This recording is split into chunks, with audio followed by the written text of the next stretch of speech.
కొట్టాడండి బాబు! 'సాయి కుమార్' కొడుకు super hit. ఒకానొక సిట్యుయేషన్‌లో 'ఆది' అర్జెంట్‌గా బ్రేక్ తీసుకుంటే బెటర్ అనే మాటలను చాలా సీరియస్‌గా తీసుకొని 'శంబాలా'తో బ్లాక్ బస్టర్ కొట్టాడు. ప్లాట్ లైన్ వచ్చేసి శంబాలా అనే విలేజ్‌లో ఓ అర్ధరాత్రి పూట పడిన ఉల్క కారణంగా ఆ ఊర్లో ఏవేవో జరుగుతూ ఉంటాయి. ఆ ఉల్కను టెస్ట్ చేయడానికి సెంట్రల్ గవర్నమెంట్ సైంటిస్ట్ విక్రమ్‌ని పంపిస్తుంది. మరి విక్రమ్ ఆ మిస్టరీని సాల్వ్ చేశాడా? సాల్వ్ చేసే టైంలో ఫేస్ చేసిన ప్రాబ్లమ్స్ ఏంటి అనేదే 'శంబాలా' కాన్సెప్ట్. 'ఆది' క్యారెక్టరైజేషన్‌లో చిన్న చిన్న మిస్టేక్స్ ఉన్నప్పటికీ యాక్టర్‌గా కాన్స్టెంట్‌గా కనిపించాడు. అండ్ ఎమోషన్స్‌ని బాగా హ్యాండిల్ చేశాడు.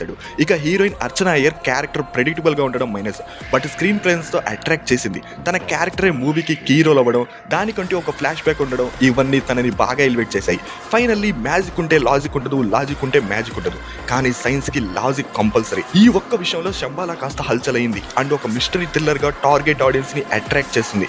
సో ఫ్యూ ఇయర్స్ నుంచి ఆది నుండి వచ్చిన మూవీస్ అన్నింటిలో Shambhala is the better project. Sri Charan Pakala background score, Aadi sincere effects and director Yugandhar Muni screen play కోసం శంబాలాని థియేటర్లో ఖచ్చితంగా ఎక్స్పీరియన్స్ చేయాల్సిందే. అలాగే మూవీ చూసిన తర్వాత మీ ఒపీనియన్ ఏంటో కామెంట్ చేయండి.